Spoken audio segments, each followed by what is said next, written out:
Episode 7 of everyday millets. இந்த சீரீஸில் everyday ரெசிபீஸில் நம்ம எப்படியெல்லாம் மில்லட்ஸ் இன்கார்பரேட் பண்ணலாம் தான் பார்த்துட்ருக்கோம். இன்றைக்கான ரெசிபி ராகி ஸ்மூதி. இதுக்கு 3 டீஸ்பூன்ஸ் ஆஃப் ராகி ஃப்ளாரை ட்ரை ரோஸ்ட் பண்ணணும். அந்த அரோமா வந்ததுமே தண்ணி ஆட் பண்ணிவிட்டு லம்ஸ் இல்லாமல் அதை நல்லா கரைச்சிக்கோங்க. ஒரு 2 மினிட்ஸ் நல்ல மீடியம் ஃப்ளேமில் குக் ஆனதுமே இந்த பதத்துக்கு வந்ததுமே அதை ஆஃப் பண்ணிவிட்டு நல்லா கூல் டவுன் பண்ணணும். நெக்ஸ்ட்டு மிக்ஸி ஜாரில் ஐஸ் க்யூப், பனானா, நம்ம குக் பண்ணி வச்சுருக்கிற இந்த ராகி ஃப்ளார், டார்க் சாக்லேட், இது கூடவே நான் இங்கே கவுஸ் மில்க் எடுத்திருக்கேன். நீங்கள் வேணால் கோகோனட் மில்க் கூட ஆட் பண்ணிக்கலாம். இந்த ஸ்டேஜில் நீங்கள் peanut butter or protein powder கூட ஆட் பண்ணலாம். நான் அதெல்லாம் ஆட் பண்ணல. ஸ்வீட்னஸ்க்காக நாட்டு சக்கரை மட்டும் 1 ஸ்பூன் ஆட் பண்ணியிருக்கேன். இதை நல்லா கிரைண்ட் பண்ணிவிட்டு இதுதான் ஸ்மூதியோட பேஸ்.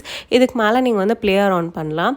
நான் இன்றைக்கி ஃப்ரூட்டில் பப்பாயா எடுத்திருக்கேன். அண்ட் சீட்ஸ் டாப்பிங்க்கு pumpkin seed and flax seeds dry roast பண்ணி ஆட் பண்ணியிருக்கேன். கூடவே சியா சீட்ஸ் ஒரு 1 hour சோக் பண்ணி ஆட் பண்ணியிருக்கேன்.